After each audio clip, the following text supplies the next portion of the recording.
El presidente Trump está aumentando las tensiones con dos socios comerciales de Estados Unidos. A partir de hoy, entran oficialmente en vigor aranceles del 50% para Brasil. Brasil es solo un ejemplo. El presidente Trump está utilizando la economía como un arma política. Ha estado diciendo que los aranceles se tratan de nivelar el campo de juego. Aproximadamente el 40% de nuestro café proviene de Brasil. Aquí no podemos cultivar café. Solo hay dos lugares en Estados Unidos donde se cultiva. Uno de ellos es nuestro territorio, Puerto Rico, y el otro es Hawái. Ojalá esto no estuviera pasando, especialmente para los pequeños negocios en este momento. Y cuando además agregas los aranceles, tu taza de café podría llegar a duplicarse en precio. ¿Qué pasaría si tu café matutino estuviera a punto de convertirse en la próxima víctima de una guerra comercial global? Una mañana tranquila, mientras millones de estadounidenses llenaban sus tazas, Washington impuso un arancel del 50% a todas las importaciones de café brasileño, rompiendo de golpe una cadena de suministro que había funcionado sin problemas durante décadas. Desde las exuberantes colinas de Minas Gerais hasta los tostadores en Nueva Jersey, esos granos alimentaban desde pequeños restaurantes locales hasta marcas globales. De la noche a la mañana, ese ritmo colapsó en un pulso de confrontación política. El verdadero impacto no fue el arancel, fue la respuesta de Brasil. No me humillaré, declaró el presidente en Sao Paulo, negándose a negociar. En Brasilia, la resistencia no fue solo un mensaje, fue una advertencia directa a Washington. El mercado estadounidense parpadeó. Brasil número. La negativa de Brasil fue un movimiento calculado de apertura en una guerra comercial que Washington ya no controlaba del todo. Fue un desafío directo que dejó a Washington buscando desesperadamente un contraataque. Casi al instante, los comerciantes cambiaron contratos. Los tostadores se apresuraron a proteger sus mezclas, y los dueños de cafeterías se hicieron la misma pregunta. Si no aquí, ¿a dónde irá el café de Brasil? Es muy posible que ese café simplemente ya no llegue a Estados Unidos. Los primeros indicios apuntan hacia el norte, hacia mercados con menos riesgos políticos y ganancias más estables. Para Estados Unidos, esto es una llamada de atención. Para Brasil, una oportunidad de redibujar el mapa del café.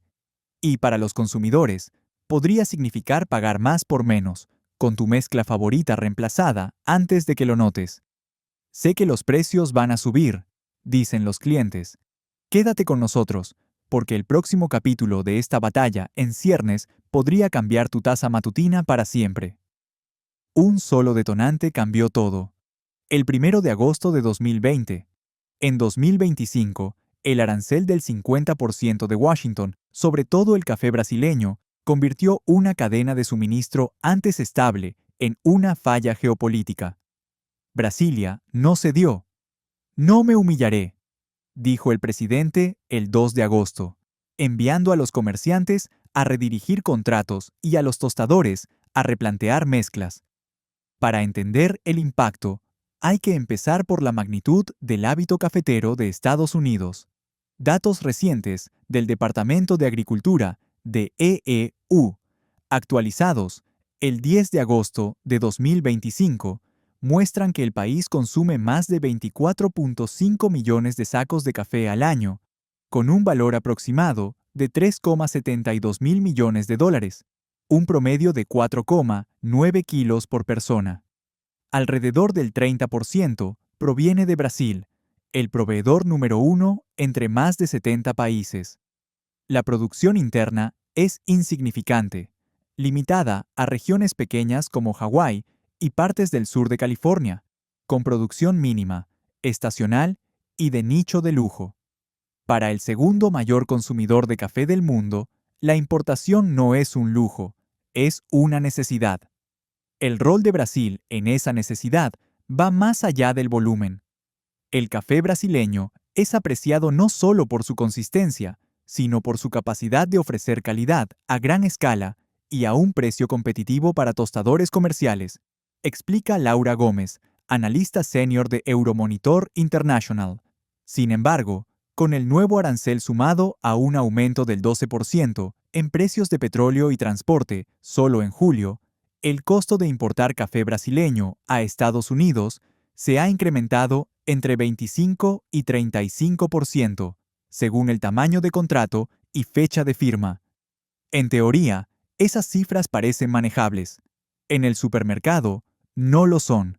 Una libra de café molido estándar, que se vendía entre $6.90 y $7.10, ahora promedia $8.13.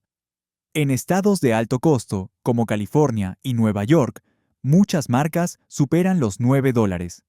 Para una familia que consume de 3 a 4 libras al mes, eso significa entre $36 y $60 extra al año. Un solo detonante lo cambió todo. El 1 de agosto de 2020. En 2025, el gravamen del 50% de Washington sobre todo el café brasileño convirtió una cadena de suministro antes estable en una falla geopolítica. Brasilia no perpetuo.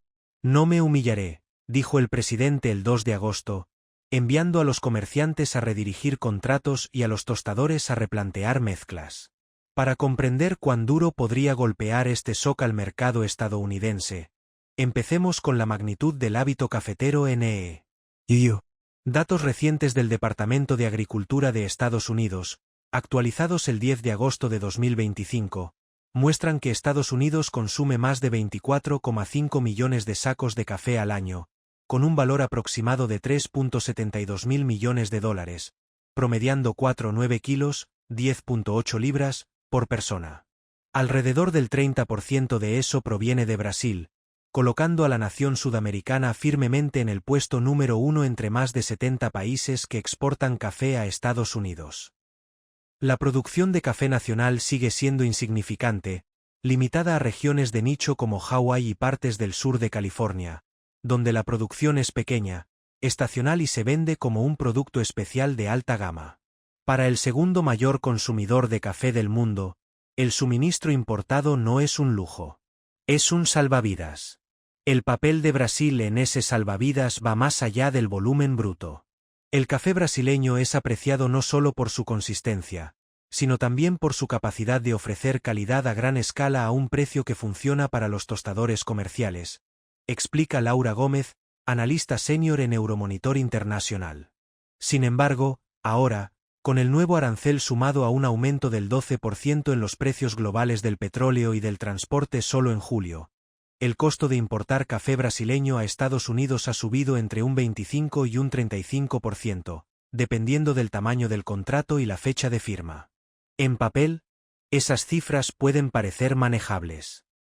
En la estantería del supermercado, son cualquier cosa menos eso. Una libra de café molido estándar que se vendía entre $6.90 y $7.10 a principios de este año, ahora promedia $8.13 a nivel nacional, y en estados de alto costo como California y Nueva York, muchas marcas han superado la barrera de los $9. Para una familia que consume de 3 a 4 libras al mes, eso representa entre $36 y $60 extra al año. Mis clientes son en su mayoría bebedores cotidianos de café, dice Rick Walters, de 54 años, quien dirige una pequeña tienda de abarrotes en Ohio. Se quejan, pero siguen comprando por ahora porque no encuentran nada tan asequible que sepa igual. Pero el precio es solo una parte del problema. Incluso si los consumidores estadounidenses están dispuestos a pagar más, el volumen de café brasileño que llega a Estados Unidos ya está disminuyendo. En la primera semana de agosto, el Consejo de Exportadores de Café de Brasil, los exportadores están girando rápidamente. Solo 3 días después del anuncio de Washington, China otorgó licencias de exportación a más de 220 empresas brasileñas de café, apuntando a un mercado de 1.000 millones de personas. La Unión Europea, Corea del Sur y Japón también se movieron con rapidez. En Alemania, el gigante minorista Ruba firmó un memorando de entendimiento con una cooperativa que antes proveía a tostadores estadounidenses, allanando el camino para acuerdos a largo plazo. Aún así, Ningún mercado por sí solo puede absorber de la noche a la mañana la participación que tenía Estados Unidos. La súbita dislocación de un eslabón tan crítico en la cadena del café ha enviado ondas de choque a través de las redes logísticas. Cada grano brasileño pasa por una docena de manos, desde el agricultor hasta el transportista local, los trabajadores portuarios, las navieras, los importadores, los almacenes, los tostadores y finalmente, las cafeterías o supermercados. Y una ruptura en la cadena puede hacer que la onda se propague por todo el sistema. Esta disrupción está obligando a los importadores estadounidenses, especialmente a las pequeñas y medianas empresas, a buscar fuentes alternativas como Etiopía, Vietnam o Indonesia. Sin embargo, ninguno de estos países tiene la misma escala de café comercial listo para exportar que Brasil. Cambiar de proveedores significa renegociar contratos de almacenamiento, reprogramar envíos y recalibrar procesos de tostado, cada paso agregando costo y riesgo. Probamos con robusta vietnamita para llenar el vacío, dice Linda Chen, dueña de una pequeña tostaduría artesanal en Seattle.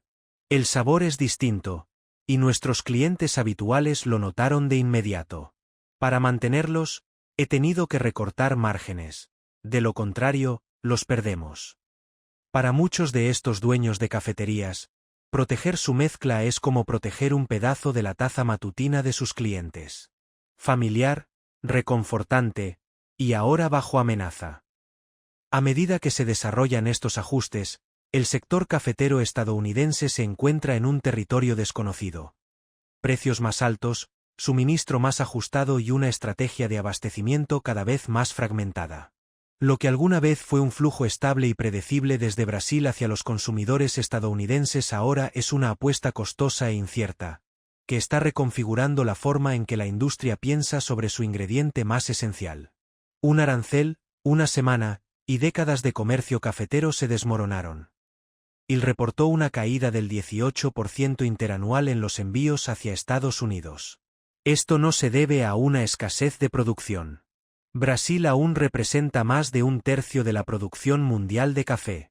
Pero debido a que el arancel borró su ventaja competitiva en el segmento comercial de bajo costo en Estados Unidos, para Marcelo Tavares, jefe de una cooperativa de productores en Minas Gerais, los números ya no funcionan. Cuando sumas el arancel, no podemos competir en precio en el mercado comercial de bajo costo. Vender a Estados Unidos ahora apenas da para salir tablas, si no en pérdida. Cambiar de proveedores de café en el mercado actual está resultando mucho más complejo de lo que parece, especialmente para los tostadores y minoristas dependientes de granos comerciales de bajo costo. Incluso si se encuentra un origen alternativo, cada eslabón de la cadena debe reconstruirse. Los contratos de almacenamiento deben renegociarse, los acuerdos de envío revalorarse y los perfiles de tostado recalibrarse para tener en cuenta las diferencias en tamaño, densidad y humedad de los granos. Cada paso adicional infla los costos. Cada nuevo envío introduce riesgos. Y cada entrega tardía obliga a reescribir las etiquetas de precio. Esas realidades ya están aterrizando de lleno en la cartera del consumidor estadounidense. Al 10 de agosto de 2025, el rastreo de precios minoristas del Departamento de Agricultura de Estados Unidos muestra que la libra promedio de café molido se vende a $8.13, $1.05 más que en enero. Para los millones que beben una o dos tazas al día, eso significa $6 a $10 extra cada mes. Una familia que consume 4 libras mensuales gastará aproximadamente $48 más al año. Si sus gustos se inclinan hacia orgánicos premium o mezclas especiales, el aumento se acerca a los $100. Eso es un tanque de gasolina o un par de facturas de calefacción en invierno, dice Patricia Lane, madre soltera en Michigan. El aumento del 16% desde la primavera está superando al alza en productos básicos como la leche, el arroz y los huevos, transformando al café de un placer tranquilo en una partida de gasto que algunos hogares ya están empezando a recortar. El impacto se está propagando de manera desigual. Grandes cadenas como Starbucks y Tim Hortons enfrentan aumentos significativos en el costo de los ingredientes, pero los analistas de TD Cowen estiman que Starbucks absorberá el golpe. Aproximadamente una caída de medio punto en su margen de beneficio en Norteamérica, o cientos de millones anuales, gracias a su escala y lealtad de marca.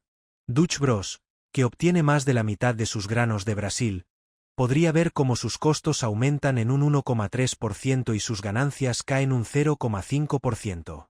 Pero para las decenas de miles de pequeñas cafeterías independientes repartidas en suburbios y calles principales rurales, el shock es existencial. Carecen de equipos de negociación, redes de proveedores diversificados o presupuestos de marketing para amortiguar el golpe. Más de la mitad de estas cafeterías dependen de granos brasileños para sus mezclas de la casa. Suaves, versátiles y con un precio que mantiene márgenes mínimos a flote.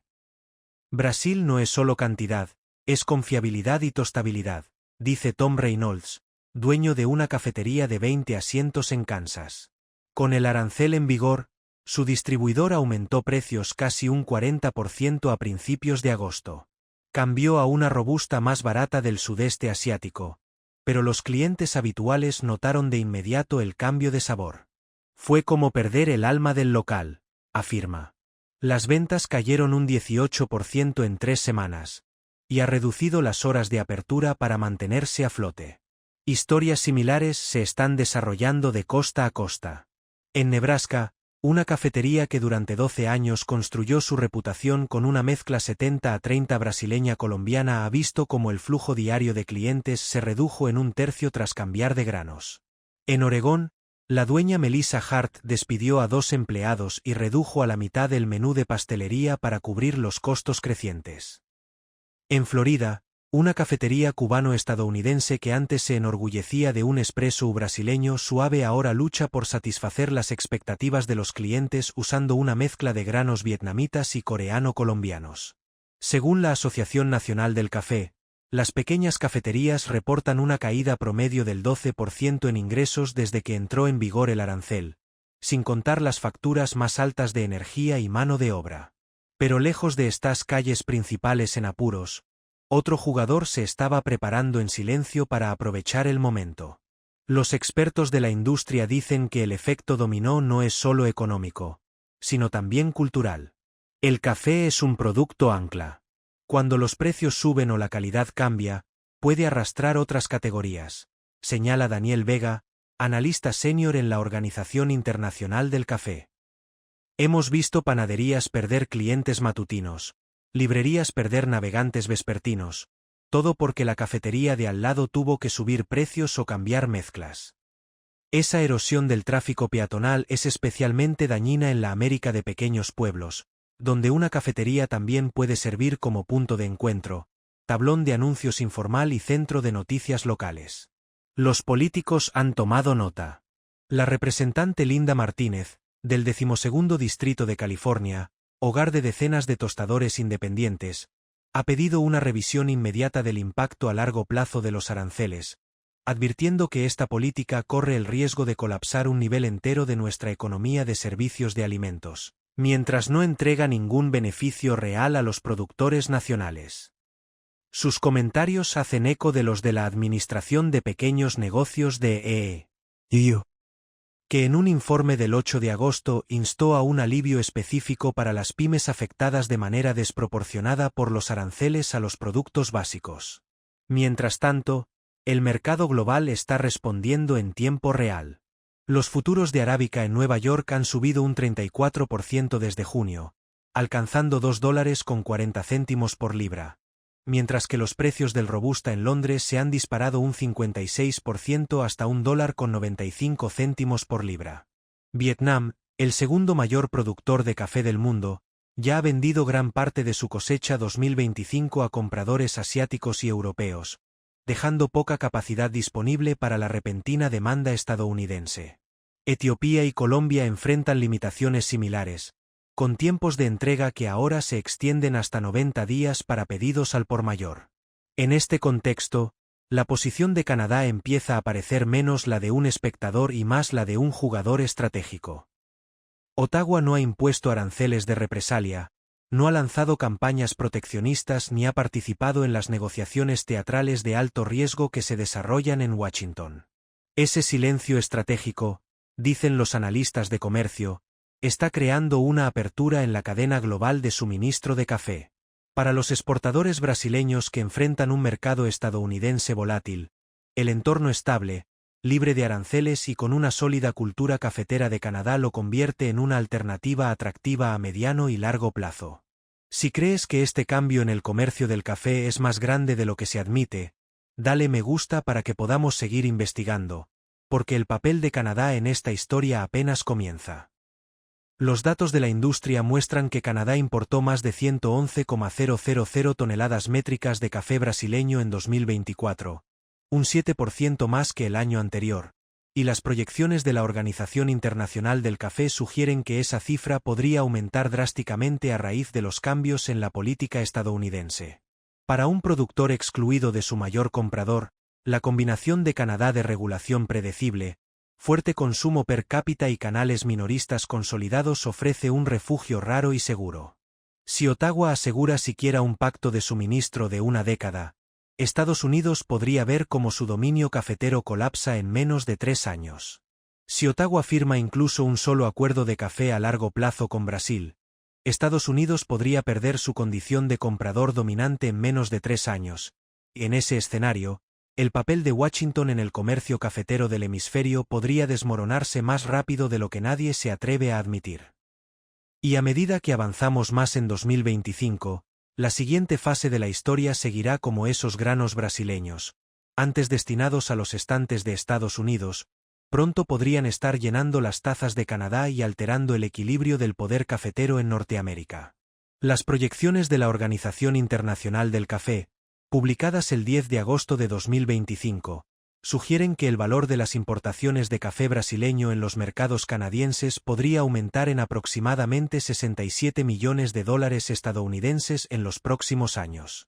Esto convertiría a Canadá en el tercer mercado de crecimiento potencial más grande para Brasil, solo detrás de Francia y otro destino europeo.